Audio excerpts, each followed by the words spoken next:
Hello and welcome back to my channel. कैसे हैं आप लोग और कैसी चल रही है आप लोगों की तैयारी? बहुत दिनों से मेरा कोई स्टडी ब्लॉग नहीं आ रहा था और मैंने कोई स्टडी ब्लॉग अभी बनाया भी नहीं है। आज से मैं स्टार्ट कर रही हूँ, तो आप लोग भी मेरा साथ दीजिए। हम लोग मिलकर तैयारी करते हैं, 71 पीपीएससी को टारगेट करते हैं और धीरे धीरे हम लोग अपने स्टडी को रेगुलर करेंगे। और धीरे धीरे अपने स्टडी ब्लॉक को भी मैं स्टार्ट कर रही हूँ कि अब थोड़ा सा रेगुलरिटी में आना चाहिए मुझे। और आप सभी तो जान ही रहे थे कितने दिनों से मैं काफ़ी ज़्यादा बिज़ी थी। तो चलिए स्टार्ट करते हैं अपने ब्लॉग को एक नई पॉजिटिविटी के साथ, एक नई उम्मीद के साथ कि 71 बीपीएससी में शायद कुछ और अच्छा हमारे साथ हो और हम कुछ अच्छा कर पाएँ। तो अभी तो आप लोग जान ही रहे थे कि बहुत दिनों से मेरा जो है प्री का कुछ भी पढ़ाई स्टार्ट नहीं हुआ था। तो अब मैंने जो है अपने प्री को स्टार्ट किया, तो मैंने करंट अफेयर्स से स्टार्ट किया था। और करंट अफेयर्स में वो डेली का या जो वीकली आता है इंडस्ट्री का, वो मैं देखना स्टार्ट की थी। मैंने अभी नया ट्राई ही किया है, क्योंकि जो मैं पहले करती थी वो स्ट्रैटेजी तो जो पुराने सब्सक्राइबर्स हैं, पुराने क्या जितने भी सब्सक्राइबर्स हैं उनमें से कुछ लोग तो जानते ही होंगे कि मैं कौन सा करंट अफेयर्स के लिए चैनल को फॉलो करती थी। तो पर अभी मैंने डिस्ट्रिक्ट का ये देखा तो ये अच्छा है और मुझे अच्छा लग रहा है। तो मैंने वही डिस्ट्रिक्ट का जो है करंट अफेयर से स्टार्ट किया, जिसमें से मैं पूरा तो नहीं नोट डाउन कर रही थी, हाँ, पर कुछ कुछ मैं उसमें से नोट डाउन कर रही थी। तो ये मुझे अच्छा लगा और मैंने अभी स्टार्ट ही किया है। तो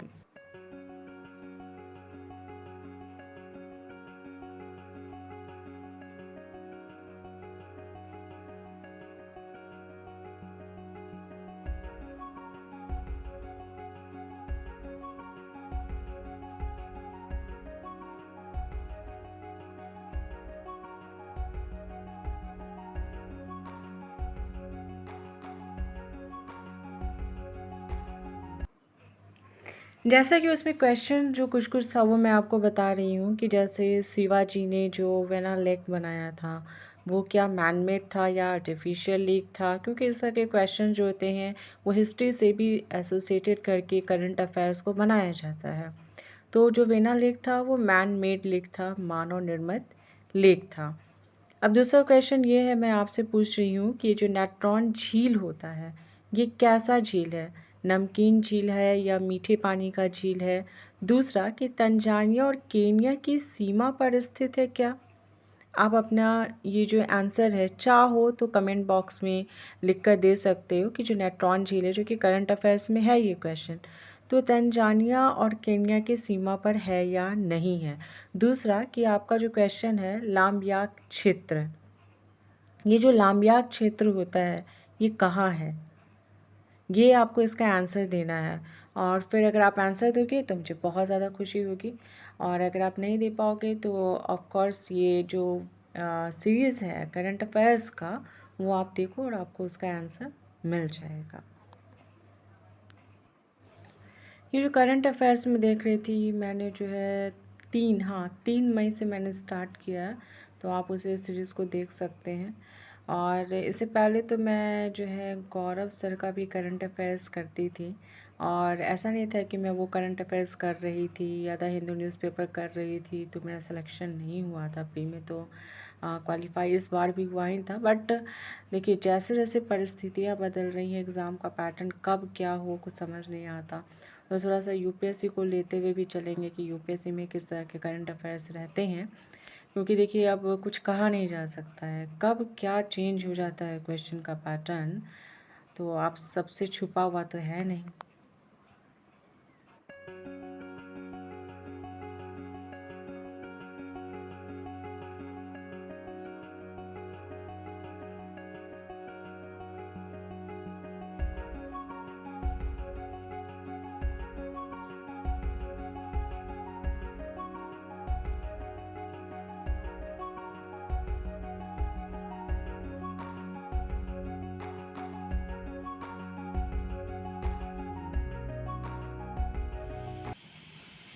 उसके बाद मैं चली गई किचन में, क्योंकि मुझे इतनी ज़ोर से भूख लगी थी। बट प्रॉब्लम ये था कि मुझे कुछ क्विक खाना बनाना था, क्योंकि बहुत दिन से टायर्डनेस तो बहुत ज़्यादा ही हो चुका था और खाना बनाना इज़ अ वेरी हेक्टिक, और मुझे बिल्कुल मन नहीं होता कि मैं दोपहर में कुछ उठूँ और कुछ अच्छा खाना बनाऊँ, क्योंकि मैंने घर की क्लीनिंग की थी। पर बहुत cleaning and mopping and washing clothes is not easy job. तो मैंने सोचा कि चलो कुछ सोयाबीन की सब्जी में चावल डालकर उसे तहरी या बिरयानी, जो भी आप उसे समझ सकते हो, मैंने उसे बनाया था। ट्राई किया कि चलो देखते हैं कैसा बनता है, and it was too good. फिर बनाते बनाते मैंने देखा कि इतनी ज़ोर की आंधी तूफ़ान और बारिश, बाबा इतनी ज़्यादा। ये जो देख रहे हो ना आप बिल्डिंग, ये जो बिल्डिंग दूर दूर तक नहीं दिखाई दे रही है, मतलब कि पूरा पानी है। पानी मतलब कि बहुत ज़ोर वाली बारिश, मूसलाधार बारिश, जिसमें पूरी बिल्डिंग दिख ही नहीं रही है। बिल्कुल एकदम ऐसा लग रहा था कि कोहरा धुंधला धुंधला सा दिख रहा था बहुत ज़्यादा। आप देखोगे कितनी तेज़ बारिश हो रही है बाबा। पटना या कहीं भी बिहार में तो ये ऐसी स्थिति हो गई है ना आजकल क्लाइमेट चेंज की वजह से, कि कब बारिश हो रही है, कब धूप हो रही है। However it was not predictable. ऐसा नहीं था कि कभी भी मई में या अप्रैल में इतनी ज़्यादा बारिश हुआ करती थी। तो ये सब क्या है, क्लाइमेट चेंज का ही तो एक इफ़ेक्ट है ना, ग्लोबल वार्मिंग का ही तो ये सब इफ़ेक्ट चल रहा है। तो सब पढ़ रहे हैं हम लोग कि global warming and climate change, और इन रियलिटी हम लोग देख भी रहे हैं। हालांकि काफ़ी अच्छा भी लग रहा था, और इसलिए मैं फिर किचन में गई और वहाँ पे कॉफ़ी बनाने का सोची। कॉफ़ी बन गई है तो मैं अपनी कॉफ़ी पीने जा रही हूँ, क्योंकि अभी ऐसा है ना कि बरसात का मौसम चल रहा है, तो अभी लगता है कि कुछ ऐसा चीज़ पिए जिससे नींद ना आए, थोड़ा सा आलस हमारा जाए, थोड़ा अच्छा लगे, है ना। चाय तो हम हमेशा ट्रांसफ़र कर रही हूँ। कप में इसलिए नहीं पीने का कारण है क्योंकि कप में जल्दी ठंडा हो जाएगा और मुझे इसे थोड़ा गर्म रखना है।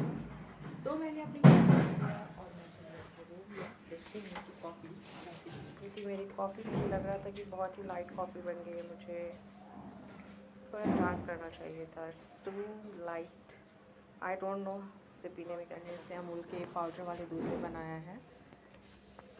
उसके बाद मैंने हिस्ट्री के लिए सोचा कि स्टार्ट करती हूँ मिडाइवल इंडिया से, मध्यकालीन भारत से, क्योंकि मध्यकालीन भारत मेरा उतना अच्छा मतलब डीपली स्टडी तो नहीं था और इतना इससे क्वेश्चन पूछते भी नहीं है, बट मैंने सोचा कि थोड़ा इससे ही स्टार्ट किया जाए। और इसमें मैं पूरा करने वाली भी नहीं हूँ, मैं इसमें थोड़ा बहुत ही चैप्टर्स ऐसे होंगे जो थोड़ा थोड़ा बहुत मैं उसे समझूंगी, और उसके बाद मैं फिर बुक सोचूंगी कि खोलूँ और फिर उसे स्टार्ट करूँ, क्योंकि अब तो फैक्ट बेस का जो क्वेश्चन है वो भी पढ़ना बहुत ज़रूरी हो चुका है। और यही मेरा आज का शेड्यूल था, बहुत ही शॉर्ट में था, बट अब मैं अपना स्टडी ब्लॉग कंटिन्यू करूँगी। So thank you so much, like share and subscribe.